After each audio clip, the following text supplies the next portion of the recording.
everybody, and welcome to the world's favorite youth baseball podcast, Clearing the Bases, featuring Coach Jimmy, Phil, and Jerry. I'm David Friedman, and I want to thank you for coming along this ride with us. How are we doing today, Coach? We're doing good today, Dave. Just, enjoying the time off, trying to get the pool open. It's funny, you would probably expect me to say something about baseball, but I really have nothing to report. For the first time in, I don't know how many years, you don't have a team going, so you're just trying to be a normal, everyday homeowner, dad, grandpa. Yeah. Actually, today I noticed that one of the teams that I had previously coached had a practice today at 10 o'clock. And I said, you know what? I'm going to take a ride over to the field and just watch practice, maybe help out a little bit. And lo and behold, we had to do the show, so I couldn't go. Probably for the best. I don't know if anything good could have come out of that, because I don't see you standing idly by. You're going to want to get in and take over and do the things that you do. So that probably wouldn't have been for the optimum outcome you were thinking about. Yeah, I mean, yes and no. I mean, I could tell you that I visualized myself just watching and, hey, Coach, do you need me to hit some fungos for you or something like that? That's the way I perceived it, but I think that you might be right. Yeah, I don't think there's a high probability of that going on, but anyway.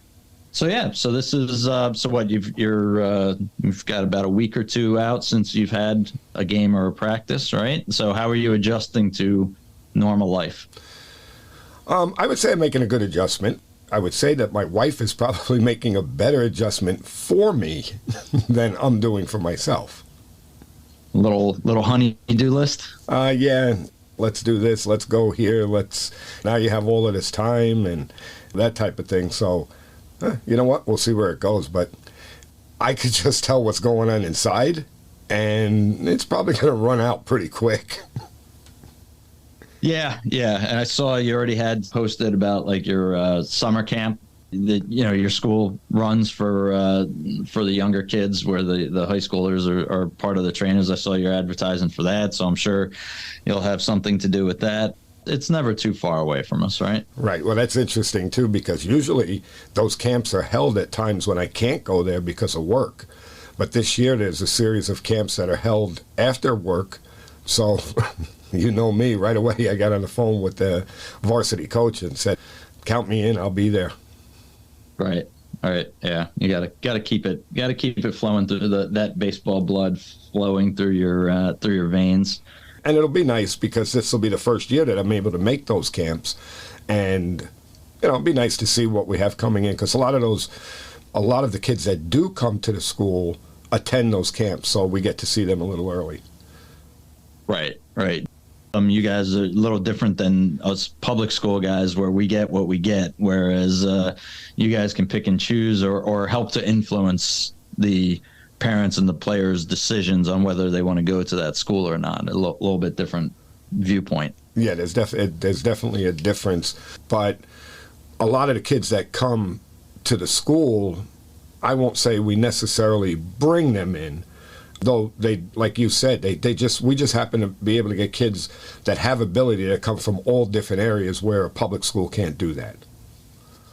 Yeah, and there's those players, or more likely the parent, who feel like it's going to be a better opportunity for their kid all around. They're going to go that route, whether they're going to go with Stepanek or they're going to go with one of the other schools around. That's where the competition comes in, where the recruiting comes in and whatnot. But there's a lot of people that make up their mind that is, whether that's definitely or just more likely, the route that they're going to go. Right. Yeah, I mean, I could tell you like the spread on, we'll say like the southernmost area that kids come from to the northernmost area, that's a big difference. So any other public school, you have basically what's in that town and the local town surrounding. We're coming from miles and miles apart. Right. So it's definitely, you have the opportunity. I would think that a camp like this, I wouldn't be surprised if people went to multiple camps for the different schools that they were contemplating going to. And, so it's a good way to show out and let people know what you guys are all about. Absolutely. So with our seasons coming to an end, and you for the first time in many, many years not doing travel ball and having some time on your hands, of course, the baseball, as we talked about already, never leaves our purview. So there's a couple of newsworthy items that have been bantered about recently. We've seen a lot of stuff online about a couple of these things that we wanted to talk about here today. So let's jump right into the first one. There is a situation that I'm sure many of our listeners have seen articles or video. The video online has gone super viral. So upstate New York, during a sectional championship game for high school, it ended in a very peculiar way. You want to talk a little bit about that? Yeah, I think that saying that it ended in a strange way, I think, is an understatement. Just to put it in perspective for everybody that may not have seen it, there was I believe it was a sectional championship, am I right? Sectional championship, the team that was batting bottom of the last inning, down by 1 run. Okay, so they were down by 1 run. There were 2 runners on base, I believe. Sounds right. Yep, and the pitcher threw what he thought was strike 3 to end the game, strike the batter out, and that was the game. However, I don't remember. I think the ball might have hit the dirt first, or the catcher just didn't catch it cleanly and it hit the dirt. So the umpire called it a strike. Well, actually, it couldn't have hit the dirt first if he called it a strike. So the umpire called it a strike. We've seen some pretty bad calls. So, again, back to my point, yeah, it could have happened either way. And it was deemed a drop third strike by the home plate umpire. And the catcher looked a little confused. He tried to tag the runner. And the umpire did call him, made the safe sign that there was no tag, but the catcher never threw the ball to first base. The team on the field started celebrating. And as they're celebrating, the other kids are still running around the bases, and they wound up winning the game because 2 runs came in, and they won the game. Yeah, so I'm just rewatching it now. I've watched it probably a half dozen times. It's funny. So yeah, so the ball, it was a bad pitch, first of all. So I mean, this is the whole thing on whether it was a strike or not. But it was a called third strike. The umpire calls it a strike. The catcher definitely makes an attempt to tag the kid. Whether he tagged him or not, you can't see from the angle where the camera is set up pretty much just a little bit off of being centered from behind the plate. Anyway, you guys should go watch it. You can find it. Just type in New York State drop third strike. It'll probably come up. But New York State sectional drop third strike. There's a ton of different places you can catch a video on it. So go and watch it. It'll take you a minute and then come back. We'll wait. No, I'm just kidding. So you can pause the show. So anyway, so you can see the umpire, he makes the call. He raises his fist to make the call of the third strike. The catcher looks back at him like the catcher tries to tag the player, and the catcher looks back at him, and then the catcher looks back forward, and he's already kind of jogging out to the pitcher's mound to celebrate. This is it, the end of the game. We won the section.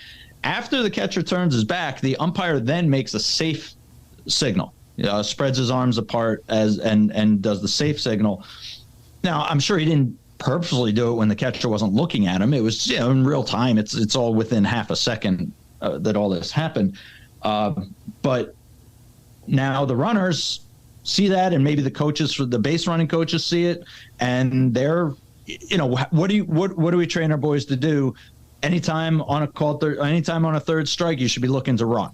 Right? Because you don't know if the catcher dropped the ball, whatever the case may be. So you're looking to run. So their guys ran.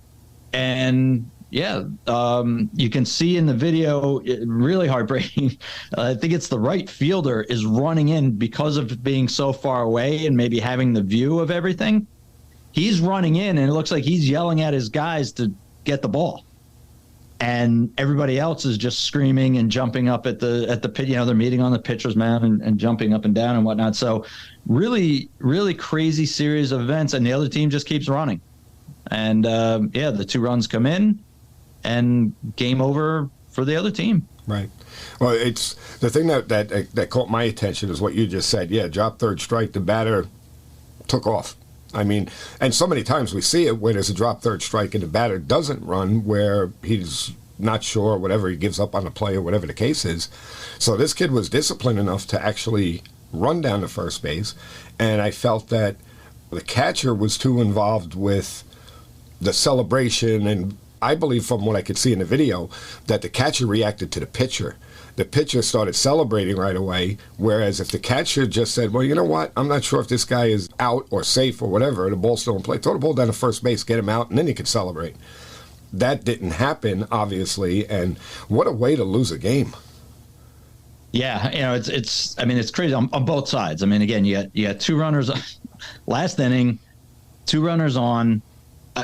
Again, I'm going to say it. Sorry for, we're most of the times we're on the side of the umpire, but horrible call. I can't believe he made a third strike call. The pitch looked terrible, but the runner ran. Runner didn't, the batter didn't stop to argue the call or anything. He takes off. So there we go. And yeah, again, you can see this one fielder just going crazy trying to get his teammates' attention. And then it's extra confusing. Both teams are wearing red jerseys with white pants. Yes. So that's the other thing. Like, you're looking who's on what team and who's doing what. It's really, really wild situation. You feel bad for the team that lost. Tough lesson learned of, hey, play until is it playing? I don't know. I don't even know if there's a lesson. I guess there's a lesson to be learned here, but play until the final out. I mean, the umpire called the pitch, the third strike, which is calling him out. But I don't know. I don't know how much there is to learn. How much there is to learn from this. Well, yeah, I mean, it just comes down to, like we had said, to me, it looks like that. And again, I'm not trying to beat up on anybody or say, but it just looked to me like that the kid up at bat was disciplined enough to say, you know what, it doesn't matter. Let me bust it down to first base, where the catcher took the different point of view. Instead of saying, well, it doesn't matter whether, let me just throw the ball down there and we'll get him out and the game's over, where there was discipline on one side and not so much discipline on the other side. Yeah. We don't know anything about these teams. I mean, the team that thought they won, it was the first time that they've ever won. Whatever. You don't know what's going on with these kids, so they get wrapped up with it. Yeah, it's just one of those things that it just sucks for these kids. I mean, the team that won, as much as they're celebrating, part of them has to think, there's a little bit of a cheesy win on that note. But yeah, it was again, don't finish the game. I mean, I guess that's it. Just finish the game. And when you don't finish the game, this is the type of thing that can happen to you. We've seen it. You see it. I think it's the type of thing we see more in football. Of course, there's the famous play. I don't even know the teams where the band is running out onto the field and, the guy runs the kickoff back and wallops the trombone, the tuba player as he's on his way in, and all that stuff. We've all seen that a million times, and it's the same type of thing. You play till the final whistle, play to the end of that third out, and the third out isn't there if it's a drop third strike, and everybody should know that rule. Right. Yeah, and to your point, Dave, never ever would I place blame on anybody in a case like this. That catcher obviously got caught up in the emotion, and I can understand completely why he did. So, yeah, never trying to place blame anywhere. But like you said, though, and, it's a famous Yogi Berra quote, it ain't over till it's over, right? And that's... Yeah. Just re-looking at it, I can't help. This is one of those things. I can't help but just continually watching it. I think the catcher, looked back because maybe first base was occupied, because he definitely didn't look like he tagged the runner. The ball definitely hit the ground. It didn't look like he tagged the runner. And I think he looked back maybe because first base was occupied and forgetting that with two outs, it doesn't matter if first base is occupied. So I don't know. But again, you can't kill that kid when you got basically everybody except for who I think is the right fielder on that team is you got to watch it again and watch. This kid is going out of his mind trying to get everybody's attention to where's the ball, make the play type of stuff. So it was crazy, crazy stuff. So, but I do have something to add to that too. So it was posted, and I believe I saw it on Twitter. Then somebody else posted another video of the batter right before that. And this is interesting also. So the previous batter hits what looks like a game-ending little pop-up between the pitcher and third base. It's an infield pop-up. It looks like no big deal. And the pitcher is kind of circling around. I don't want to say actually circling around, but having a tough time. It almost looked as if like the wind was carrying the ball somewhat towards third base, and the pitcher was kind of struggling to get to it to make the catch. And the ball did go into his glove, but it came right out. So everybody was safe. Oh. And when I'm watching this, I'm saying to myself, well, and again, don't anybody get mad at me for this, but there's no way in hell your pitcher should even be thinking about fielding that pop-up. That should be your third baseman's ball, possibly the shortstop. It's hard to tell without being there. But I'm thinking that pop-up priority may not have been something that was worked on too often, and that game would have been over to batter earlier.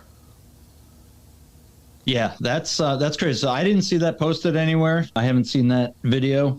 But, yeah, to your point, that's something... it's tough. A lot of times at this level, your pitchers are your best athletes. I don't know about you guys. I mean, we don't have any POs. We don't have any pitcher only on our team. I think our varsity team maybe has one, and I know some teams run it that way, but they're usually a lot of times they might be the shortstop on any other given day. And this point they're pitching, so they're used to taking control and being the leader of that field. But yeah, you got to know, as The Rock says, you got to know your role.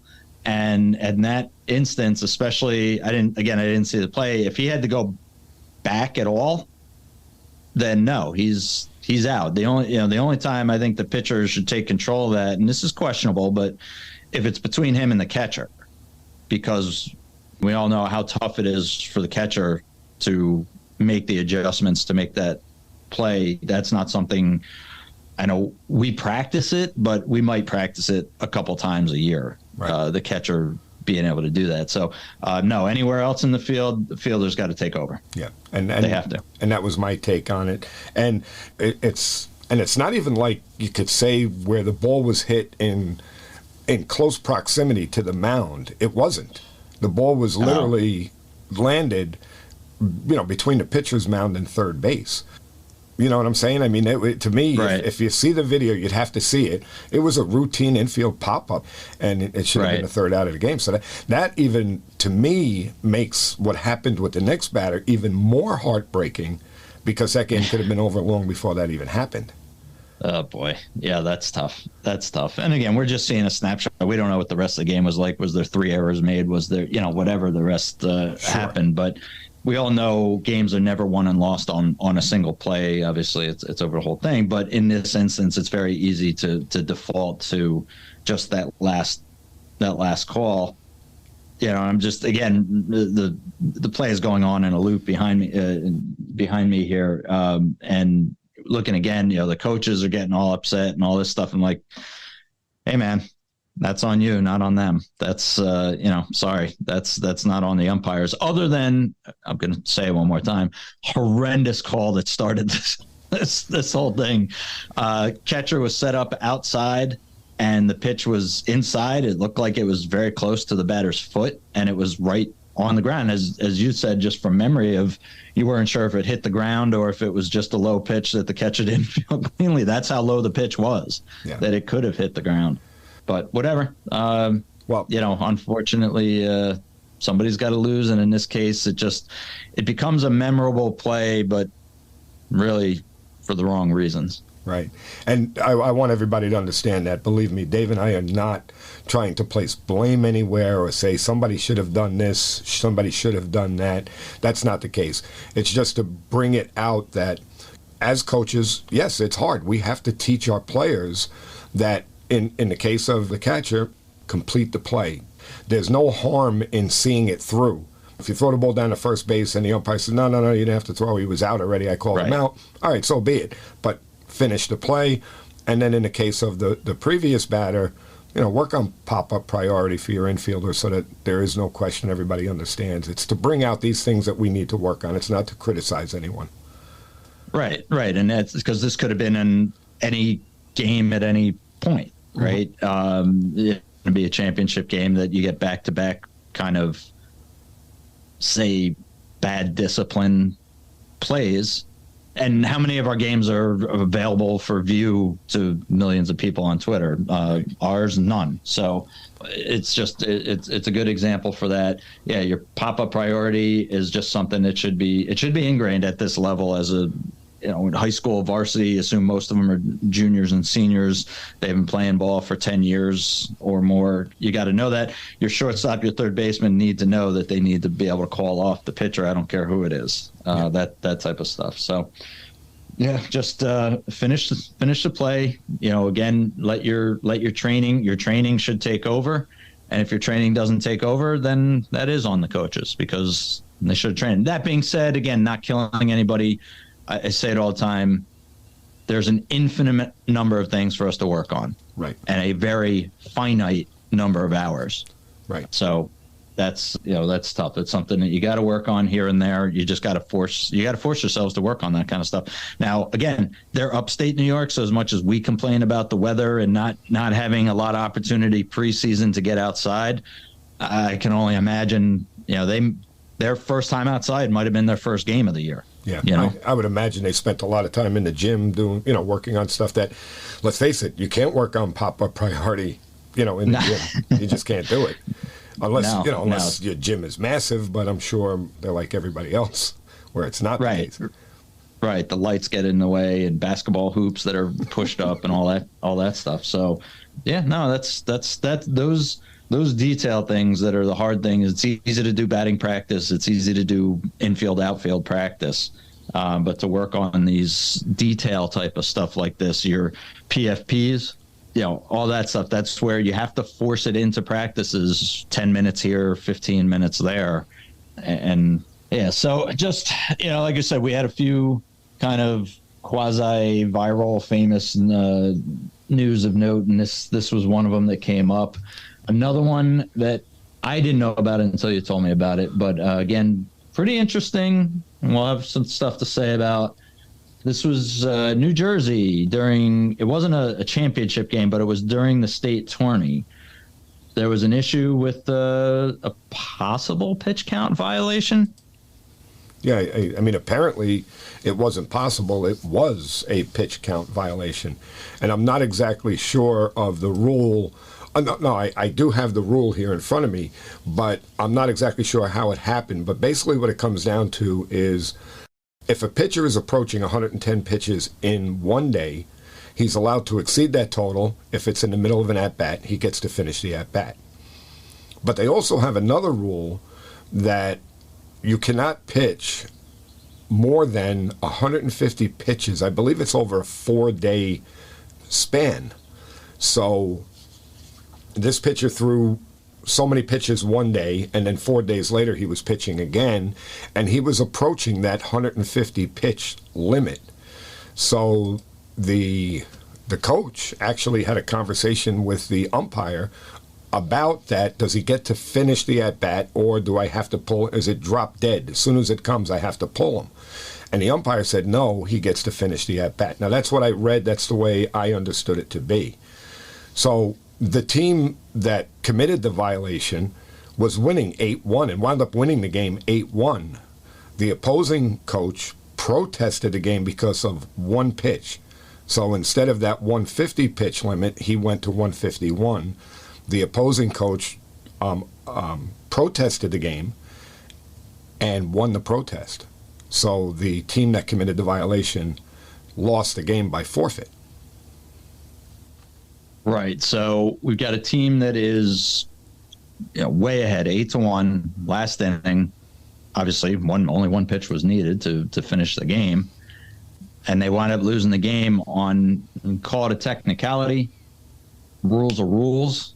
But, I guess it's one of those things, I don't know, is it not on the umpire to know The rules, I guess you could say the umpires should know, but then it's not like these umpires, they're not major league umpires where they have one set of rules. They've got travel ball that they do. They have high school. They might be in different high school districts, could certainly have different rules.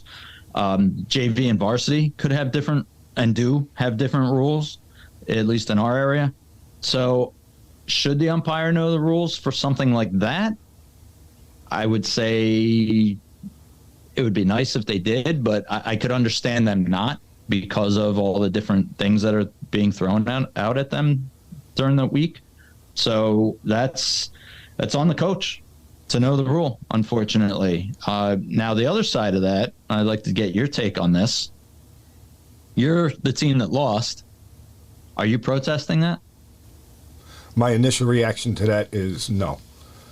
I'm going to say I wouldn't. And just to clarify, I don't believe that one pitch that he threw was the ending of the game. I think we finished that batter, and then another pitcher came in and finished out the game. But nevertheless, okay, if I'm the losing coach, this is in Jersey, somebody could be listening, he could be listening to this. I'm just giving you my opinion what I would do. We lost the game 8-1. It wasn't like we lost the game because that guy threw one pitch. But I will go to what you said. I don't believe that you should break the rules because the rule is the rule. But I think that's a case where the other coach just, I feel, has to just look the other way. That one pitch had no bearing on that game. You didn't lose the game because he threw that extra pitch. So I guess the devil's advocate in me says, no pun intended, because the team that lost was the Red Devils, but the team that wound up winning, from that coach's perspective, winning on a technicality when you were getting handily beat. I don't know. I've got seniors. Maybe I've got 10 seniors on my team, and it's the last game they're ever going to play. Do I not want to give them an opportunity to play another game? Like, I don't know. In the heat of the moment, I'm thinking I let it go. They beat us fair and square, more or less, or 99% fair and square, I guess, there. But then, you get a parent to go, hey, my son could have gotten another game. Yeah. Why would you not do that? And you go, well, in the spirit of sportsmanship, and well, was it sportsmanship for the other team to break the rule? So there's like most things in life, there's two sides to this. I don't think I would have wanted to do the protest. I don't think I would feel good about it in that situation. We lose by one run, and that next pitch was a strikeout, and maybe it wouldn't have been if it was a different pitcher that had to come in that situation. Again, I have no idea what the situation was. Right. Was there bases loaded? And that one pitch, all that pressure was on the batter. Whereas, what if you had to bring in a new pitcher, bases loaded, and the pitcher's got to come in and, again, what was the count? Right. Was it a full count? Was it a new count? Was it, whatever? It couldn't have been the first pitch because they were talking about finishing the batter. Right. So we don't know. I don't have enough information in terms of what the situation was, but as a pitcher coming in that situation, if it was bases loaded and it was full count, are you throwing a strike in that instance? I don't know. That's a lot of pressure there. That's a lot of extra pressure coming into that situation. So again, there's always a couple of different sides to every story, not just two. There's often three or more. But there's also something else to consider, is that, and again, I could see how this could play into it a little bit. The daily pitch count rule, I forgot what it was, 110, whatever it was. That daily pitch count rule, you can finish the batter. Right. Okay, so I could see how the coach would say, well, wait a minute, on a daily pitch count I can, so on the 4-day pitch count, I should be able to do the same thing. So it's a legitimate question because it's a little conflicting there. Why is it good in one aspect but it's not good in the other, to finish the batter? So I could see that could create some confusion. Certainly. It's also, now, did you say that the daily pitch count was 110? Yeah. I don't know if this kid went to that, but I think ours is I think ours is 95 for varsity. Yeah, I believe ours is also. I mean, again, we're both JV. For JV, ours was 85. And we approached it a couple of times this year. Right. But that kid did not pitch for quite a while after that. So, yeah, I mean, 150 pitches in a 5-day span. It's 4. It's 4. Right, so the article I have says 5, so I don't know. Yeah. Well, go ahead. No, I'm just going to say, I mean, if it's 2 games of 75, that seems reasonable. But if it was 1 at 110 and the other one, I don't know if they should be coming back to pitch after 4 days. I agree. So, we don't have professionals doing that. I mean, when is the last time you don't even hear about professionals hitting 100 pitches anymore? Right. When it happens, it's like a big to do because it's so rare. And it's one of the ways that, some old school guys think that the game has gone downhill by not getting, guys are getting up into the 80 pitch count and getting pulled. So, that is a lot. It's a different topic. It's a whole different topic of whether that makes sense. And I don't have the data to say whether it makes sense. But, I mean, to some degree, the basic rule seems folly to me. If we want to keep our players to X number of pitches a game, and we say, well, but they can finish the batter. Okay, for instance, your pitch limit is 85. Your pitcher's at 84 pitches, so he can finish the next batter. What if that guy fouls off 8 pitches? Mm-hmm. Now you're up in the mid 90s. Well, if the studies show that they should be limited to 85, why can you go to mid 90s? Right. What sense does that make? And that's again, this is a bit bigger topic, totally different topic, but it's probably more important than just this one singular game. Although this is very interesting and again heartbreaking to see a team lose like that. But that is I have always found that to be a weird rule. You're setting a limit.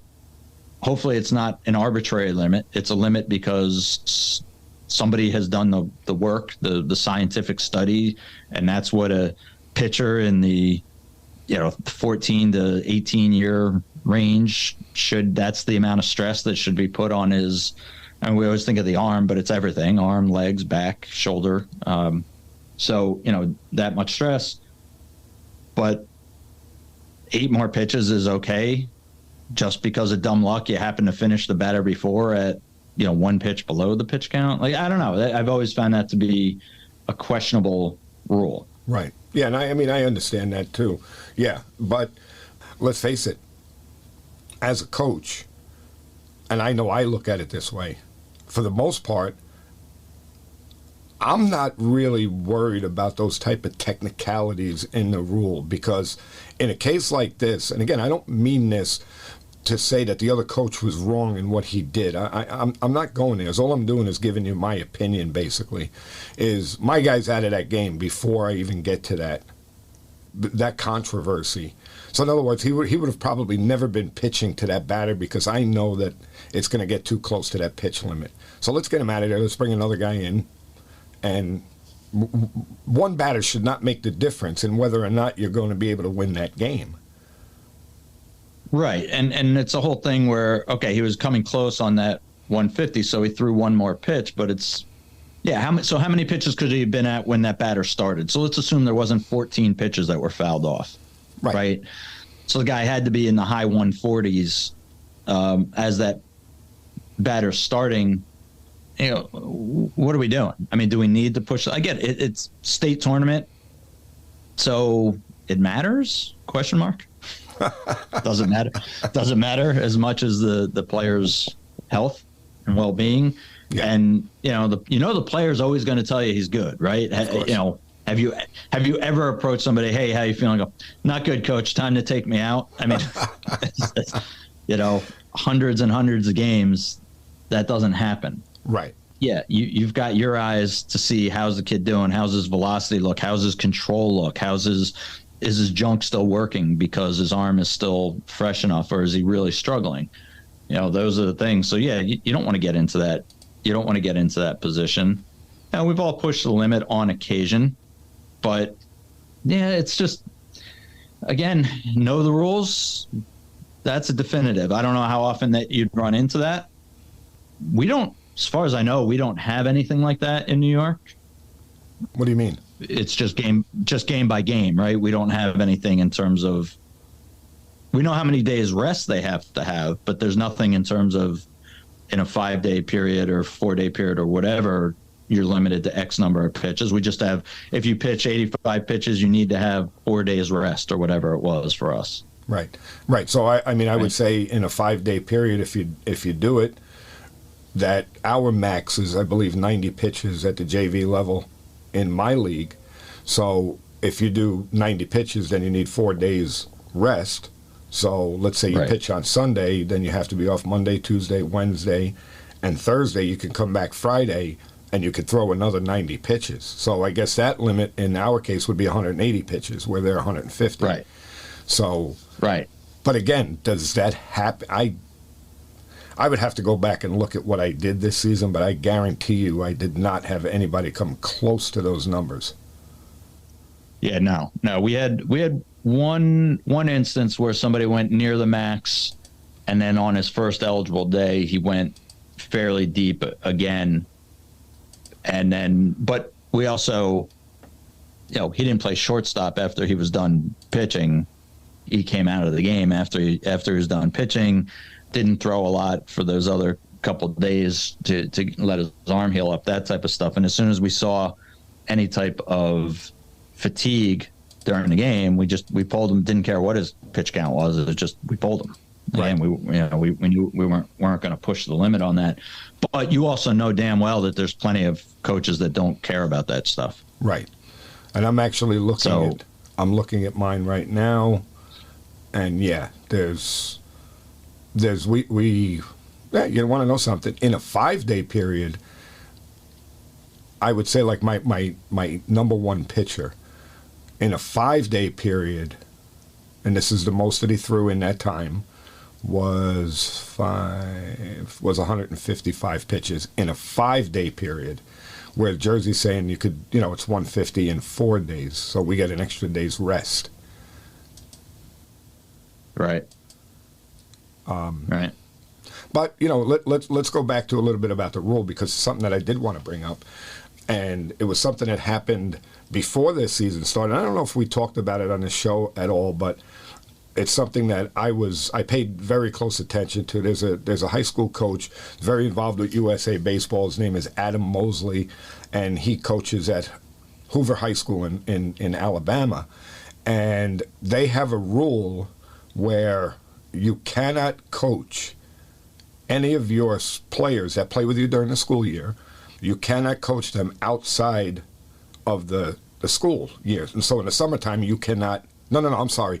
You cannot coach them during the school year, I believe the rule is. What happened was Coach Mosley was coaching the USA Baseball 18U team, and they actually won the gold medal, and it was one of his players that was on that team.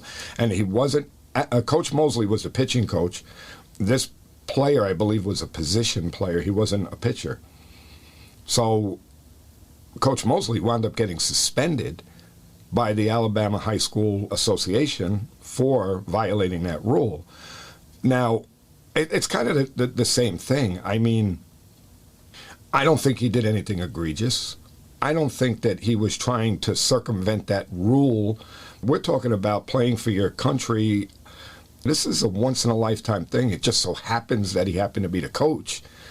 You know what I mean? And it's kind of the same thing. Do you want to penalize the guy for going one pitch over and giving up the game, and do you want to penalize Coach Mosley for doing something that was actually good for the kid? In other words, what he did, I don't believe was in the spirit of the rule.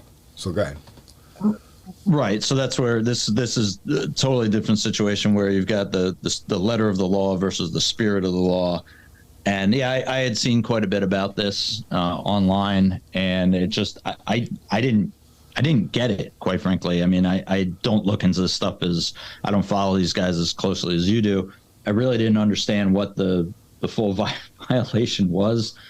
I think he appealed it, and the appeal was denied. Yes. So yeah, so he's on the bench or not on the bench for the year. So seems like something that needs to be relooked at. Type of rule that needs to be relooked at. Yeah, I mean, I'm sure that somewhere along the line, cooler heads could prevail and say, well, maybe we can make an exception if you're playing on, the 18U national team for the United States, and you're lucky enough to have a coach of that caliber. Well, I don't know. Maybe we should look at it a little differently. Again, it just goes back to how strict. I don't know if I'm probably not saying it the right way, but well, I think you said it right before when you're talking about the letter of the law. Obviously you don't want these guys overusing players. You don't want them recruiting players so that they play in this type of thing instead of playing high school ball. I think that's probably the intention of the rule. So again, the spirit of the rule versus the way that the rule is worded, you got to leave some room for, I don't know. Do you have to leave some room for leeway there? Because as soon as you do that, then somebody's going to look to take advantage of it. Right, and that's so. Go ahead. No, that's the tough thing. You're thinking of it in terms of rational coaches, rational human beings that are going to look out for the best interest of the players, and we just know that that's not always the case. Right, and that was the point that I was going to make, is that where do you draw the line? And I understand that. Is it, can I break the rule by 5 pitches? Can I break it by 10? Right. Where do you draw the line? So I get it. I understand both sides of it. But man, I would, if I was that, and again, this is just my feeling, if I was that coach that lost that game 8-1, I don't think that I could bring myself to appeal that. We lost the game. Mm-hmm. Right. More or less fair and square. Right. All right. Well, speaking of Alabama, funny little coincidence. So the next thing that we wanted to talk about that was just in the news was a game in the NCAA tournament.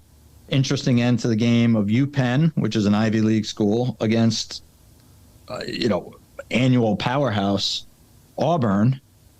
What happened there? Now, this is something that is near and dear to my heart, and there's going to be a lot of people out there that are probably going to say, Coach is nuts. We want that long ball. We love the launch angle and the exit velocity and all of that nonsense that we know that it has its place, but I don't think that should be the what do they say, end all be all of how we play this game. Mm-hmm. So the University of Pennsylvania Ivy League school is playing number 13 seeded Auburn. This is, I believe, in the 11th inning.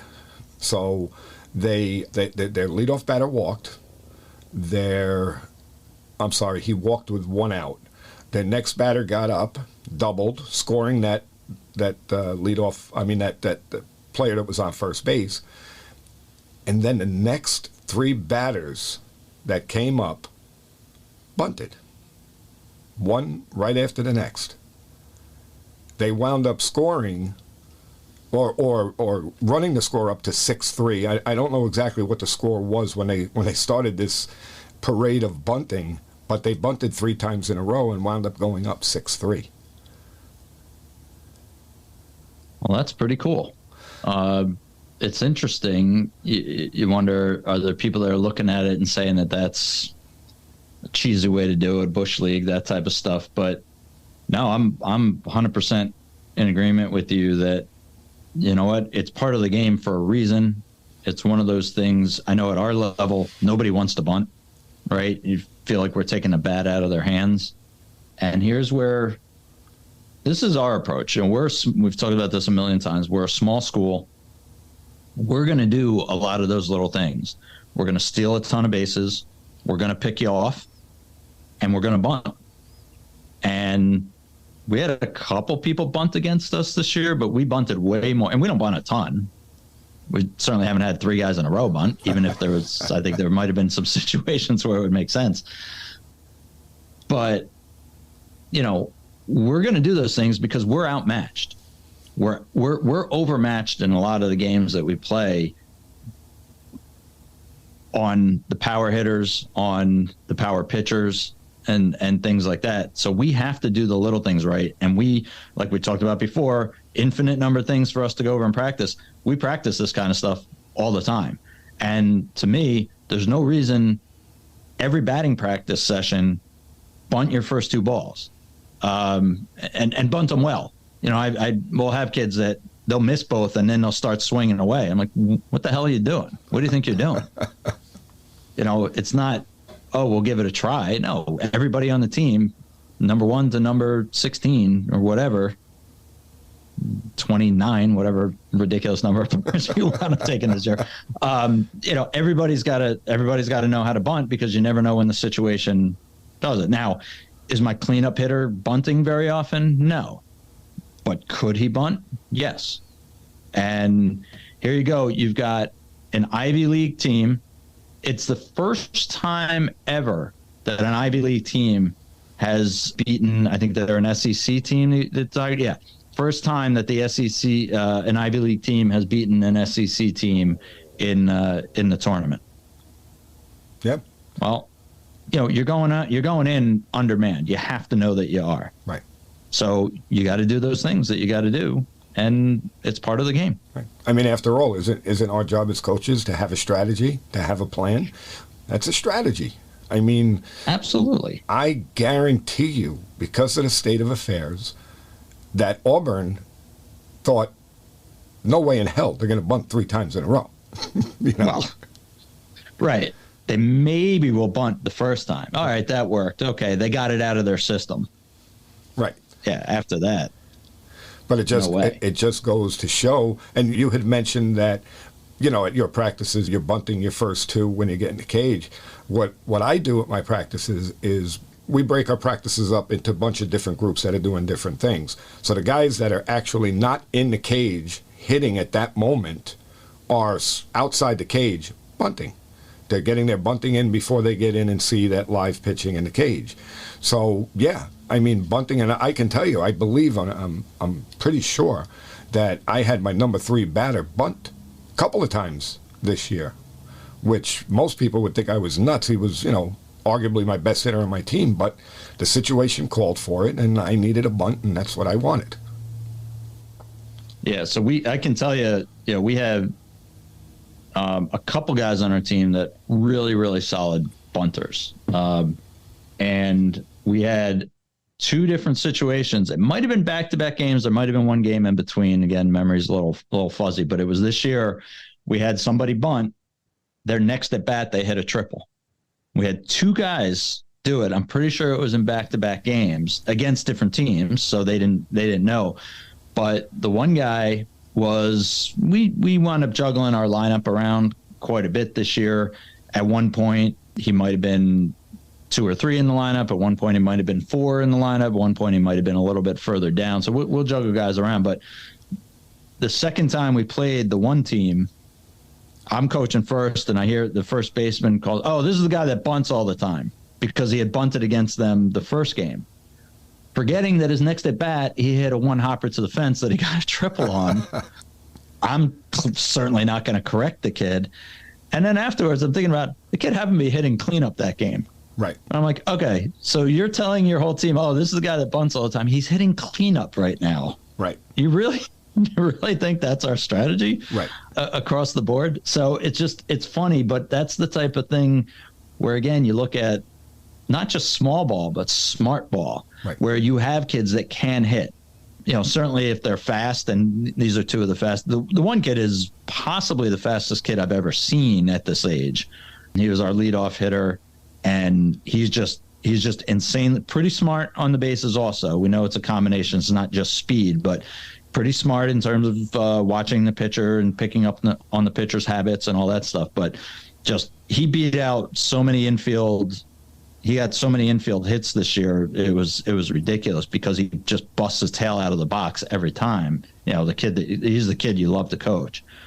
And I mean, to see these guys lay down a good bunt that works and it's all good, and then the next at bat hit a bomb is just it's fabulous. Right, because now the defense doesn't know what to think, and I'm sure that whoever UPenn plays in the next game, the defense. I mean, believe me, I'm not saying that this means that they're going to make a run or anything like that, but you put a question mark in the defense's head. They'll bunt at any time, in any way. You have to be ready for it. Absolutely. Again, it's part of the game. And for a team like Auburn to not, and who knows? I mean, we're kind of softly criticizing Auburn but who knows? Maybe they were ready for it, and it was just great bunts. Right. I didn't see the video. Right.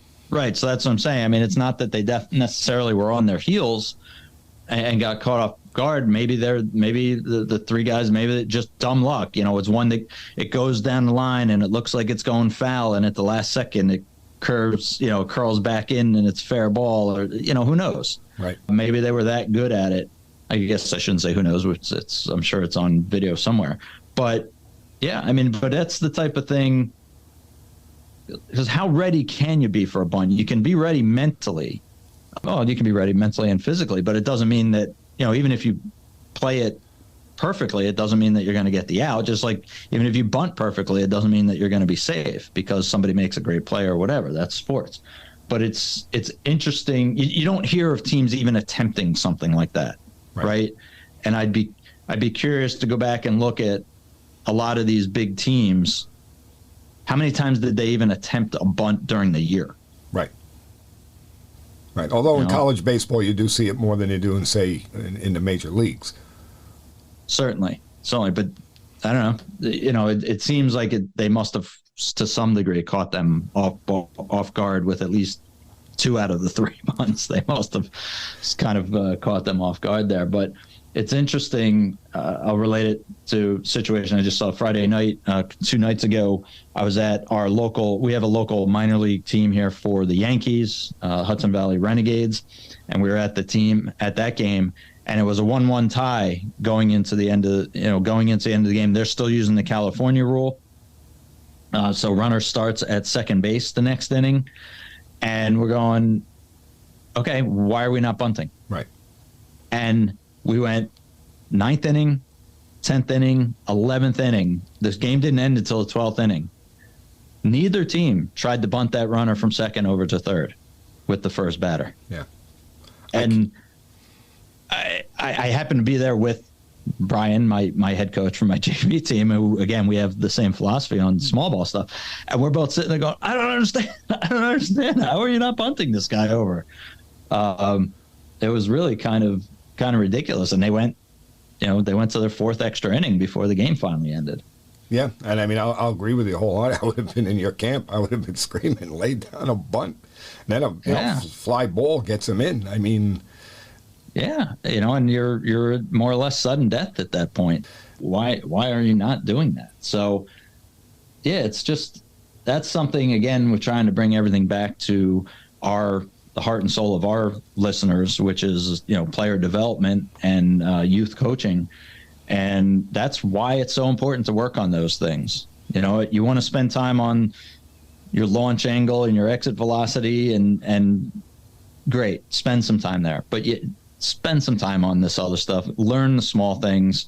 Like I said, we pick off way more than any other team that we play against, and some guys don't like that, whatever. Again, we're outgunned on most of our games, so we're going to do what we need to do, and we're successful at it because we work on it. We spend a good amount of time working on the little things as part of the game, and that's why we were successful. We were 3 games over 500 this year.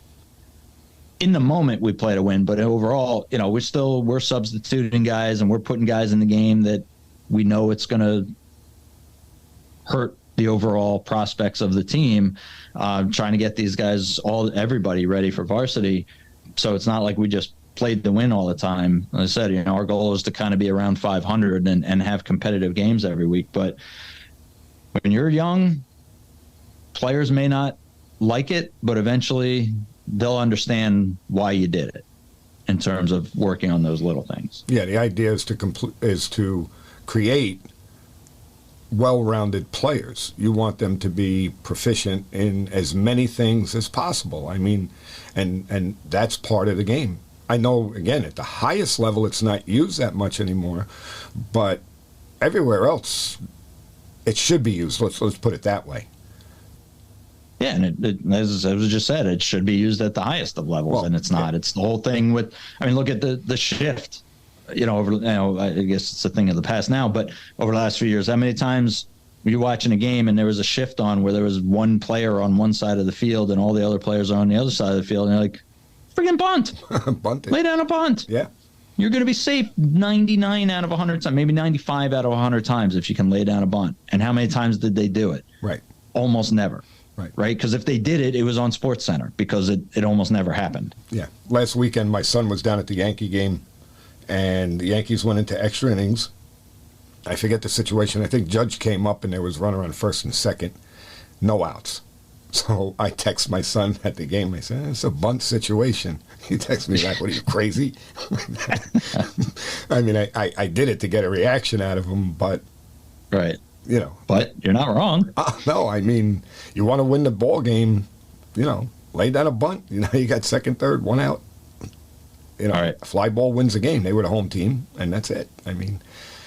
And to me, it's like everything else, like with the shift. You start bunting all the time when somebody puts a shift on against you, guess what they're not going to do next time? Right.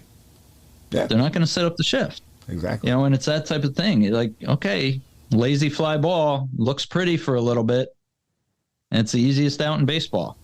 Yeah. So, get the ball down on the ground, make it a tough play. The other team's not expecting it. They're stressed. They make a bad throw or bobble the ball because they're looking up at the runner as they're trying to field it. All those little things that can happen. Sure. So, absolutely. So it's not the stuff kids dream about doing, but that doesn't mean it's not a good thing to do. Exactly. Yeah. I mean, I even think at one point there was one game where, I don't remember exactly where he was in the lineup, but 3, 4, 5 hitter came up in a bunt situation. And I did not give him the bunt sign, and he actually called timeout and asked me to come down to talk to him. And he said, Coach, you want me to lay down a bunt here? And I said, no, you know what? I said, let's swing away. I said, I have a good feeling that you're going to hit a nice double in the gap for us right here.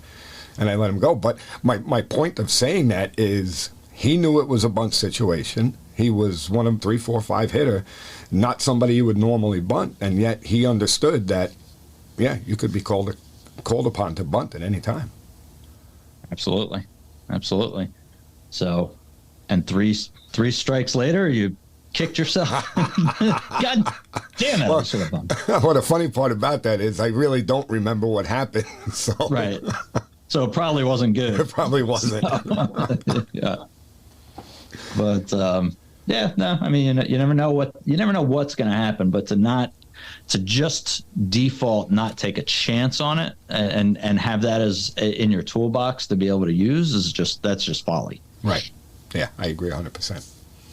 All right. So as we wrap up those topics, so did we wrap up our seasons here? We talked a little bit about it on the last show, but we have some end of the year festivities and awards coming up. You want to talk a little bit about what you guys are doing? Yeah, we usually have like a end of the year baseball dinner where all of the parents are there, all the players are there, and the coaches will give a brief speech about how the season went, and then we hand out awards. And this is one of the toughest things that I do as a coach. It almost ranks up there with when you have to cut kids during tryouts, when you have to figure out who's getting awards for what, and that type of thing. It very difficult for me. Yeah, it's there's all kinds of emotions. We do something a little less formal, but same thing. We have a couple of awards to give out, and we really had, I won't say heated discussions by any means because it's all good, but we had serious. We can give out 3 awards: Coaches Award, MVP, and Most Improved. Our most improved player was, there was no question about who it was going to go to, but you could make arguments about another probably 5 players. Yeah. See, that's the problem on our team. Yeah. And it's one of those things where now you get to that, and I'm sure you're going through this in your head already, much less that night when you get up there to do it, of do I start naming some of the top contenders, or then is that now, so you name 3 kids that could have gone to, well, what about the 4th kid? Right.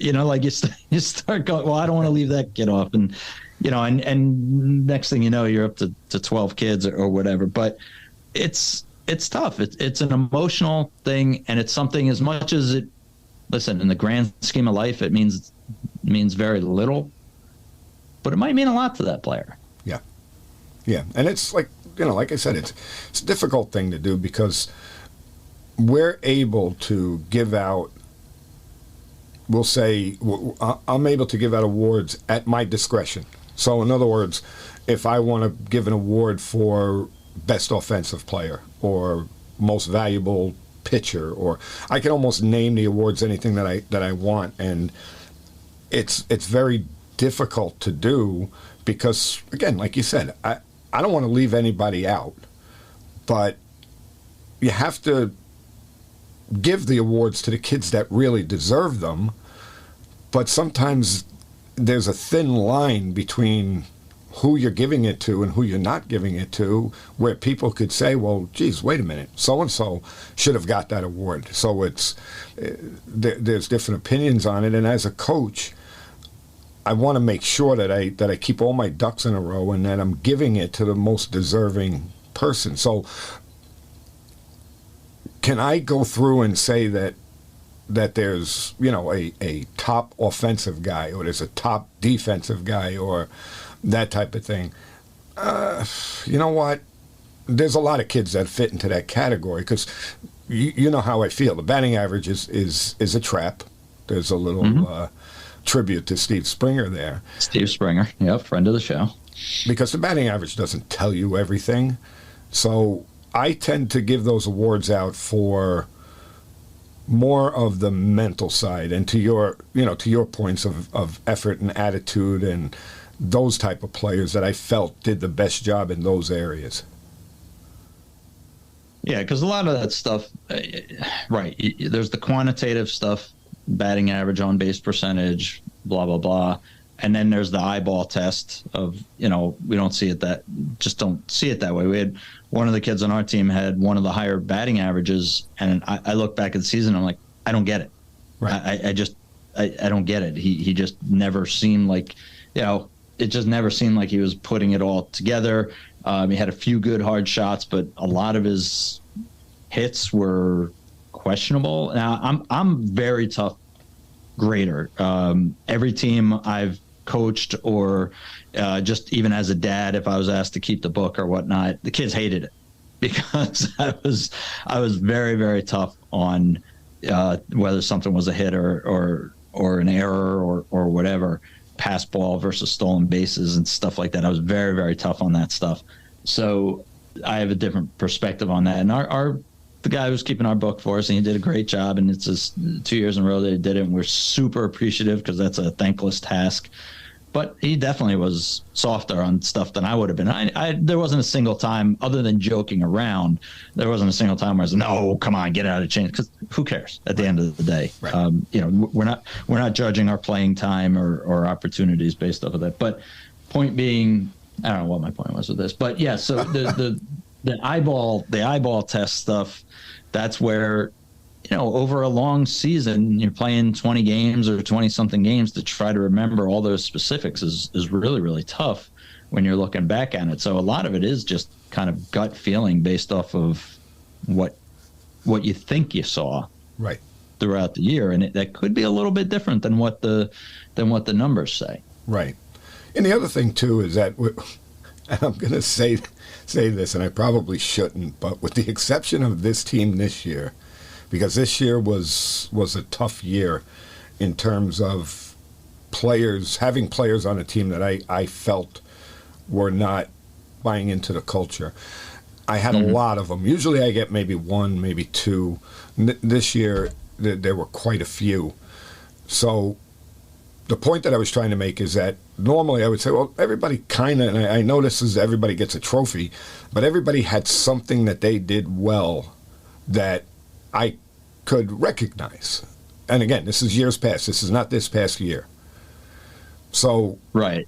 Which makes it hard for a player to say, hey, you know what, I did this really well. Why didn't, I get recognized? Well, I can't give out 30 awards, or whatever it is. Right. And you don't want anybody to feel slighted and all that. But, I mean, you look at some of the awards, like team MVP. You look at the majors. Who generally gets the MVP award? It's the home run hitters. Right? Well, what's the most number of home runs somebody on your team had this year? Oh, geez. I think one. Right. So does he automatically get, I mean, I think we had 3 players that hit a home run. One player hit 2. He hit 3. So, and he was a very consistent hitter, very good fielder, very inconsistent on the mound. So, can you give that player an MVP award where one of the 3 main things that he was doing was not good? He was okay on the mound. He had a couple of good outings and a couple of really not good outings. Right. So can he be your MVP? Can your MVP be based on pitching when they can only pitch one every 4 games? Right. Or, whatever the schedule allows. That's why you almost never see a pitcher in the majors be the MVP, because they're only pitching once every 5 games. Right. So even if they're super dominant. So, those things are so tough. And yeah, we talked about that. That's why we're not doing an MVP award this year. We're just doing coaches awards and most improved, because we were so kind of well-rounded. So many of our players were so well-rounded. Kid who was probably our best infielder. He was also one of our top pitchers. But after he pitched, if he pitched any type of, 50 pitches or more, he wasn't playing the field for a couple of games. Right. So can you make him the MVP? And I'm not saying anything negative about the kid. Great kid. Love the kid. But that's how much he was putting into his pitching, that he could not, didn't even want to play second base with short throws for the next game. Right. And sometimes 2 games. So, can that be the MVP? I don't know. It's those minute little decisions that we make. That's the other part that makes it tough.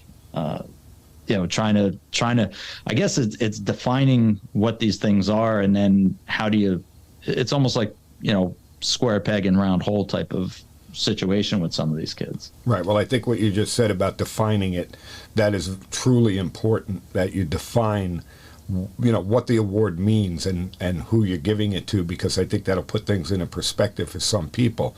Now, to your point with the MVP award, I think that this is the first year where I'm actually giving an MVP award. I usually don't, because I usually feel that there was never on my team a most valuable player. There were several valuable players.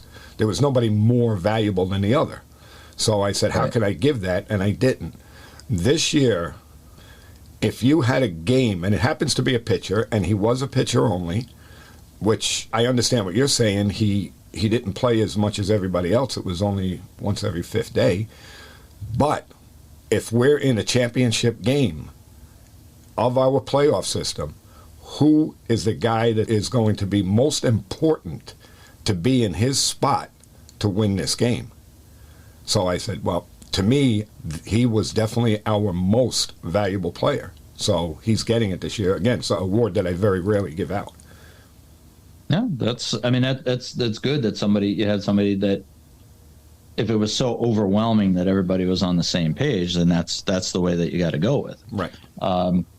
And that's a testament to the player. If he was that dominant of a pitcher, that he's the first name that came up as MVP, then you're justifying it. So that's fine.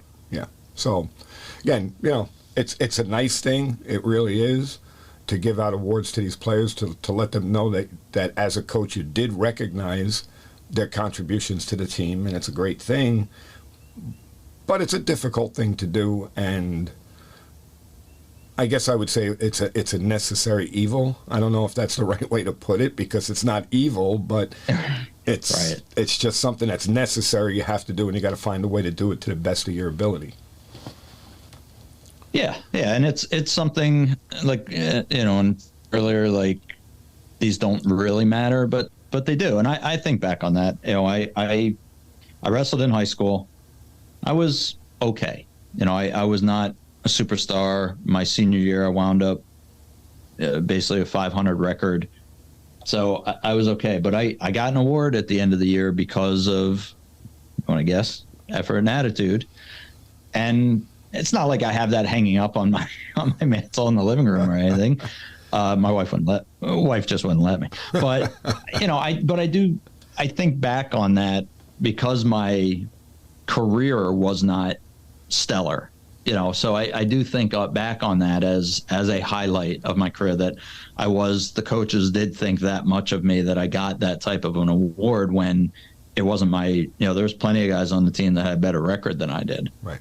So, having that kind of back in my memory is still adds a positive light to my experience as a high school wrestler. So I do think of that stuff. You don't know what type of, like any other thing, we don't fully know what type of impact we have on these kids. You're talking about how you had a little bit of felt like it was more of a struggle this year with getting the culture bought in on, but you don't know. You don't know if 5 years from now one of these kids might come back and compliment you. They're in college and they might come back and compliment you and things like that. So we don't always know. There's no way for us to know right now. All we can do is hope that we're doing the best that we can, and we're hoping that it's having an impact on these players' lives. And here's just one more way that we can do that. Absolutely.